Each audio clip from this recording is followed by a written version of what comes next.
Vengo da Roma, ma sono di origini pollinesi, per cui ho fatto la scelta di trasferirmi qui a Pollina e con il richiamo, avendo comunque il richiamo delle mie origini, perché sia i miei nonni che mia mamma sono di Pollina, ho sempre sognato un giorno di trasferirmi qui e vivere quella che è la realtà pollinese. Io credo che qui a Pollina ci siano delle risorse proprie che spero insieme ai pollinesi di riuscire a sviluppare il più possibile.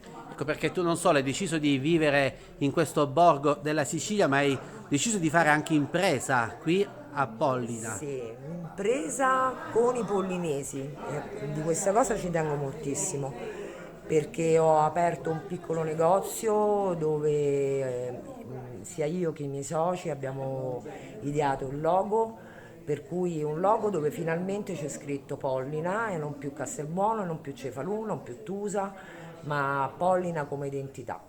E abbiamo anche rilevato il bar della piazza, che è un bar storico, e stiamo cercando con i pollinesi di far sì che il paese riviva al meglio.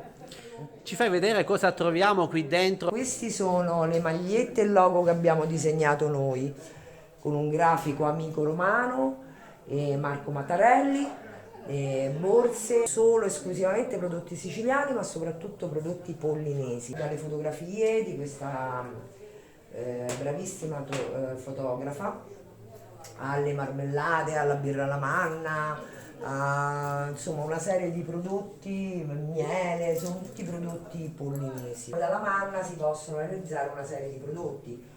Questa è la manna in polvere, ma diciamo la più pregiata è la manna in cannolo, e poi si producono anche saponi, creme di bellezza, bagno schiuma e quant'altro. Lì vediamo un souvenir di Pollina con il teatro rosa Allora, e poi... questo sì, l'ho fatto fare io, perché a Pollina non c'era nulla da questo punto di vista. Questo è il nostro teatro, realizzato con le pietre del posto e con, seguendo e tenendo conto dei canoni del teatro greco, per cui c'è un'acustica meravigliosa e comunque un bel vedere strepitoso. Cosa ti ha spinto a lasciare Roma Roma? e trasferirti Ho per sem- sempre e creare impresa poi qui a Ho Pollina? sempre detto, sin da bambina, io ho sempre frequentato Pollina, da sempre, ho sempre detto un giorno mi trasferirò a Pollina perché le mie origini sono di qui.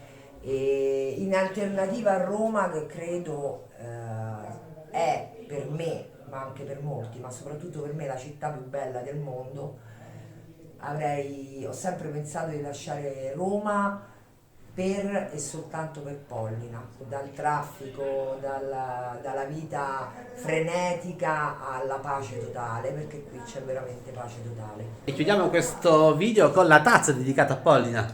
Questa è la nostra tazza che rappresenta il nostro logo e spero che porti fortuna a questo paese meraviglioso e che vengano a trovarci più persone possibili.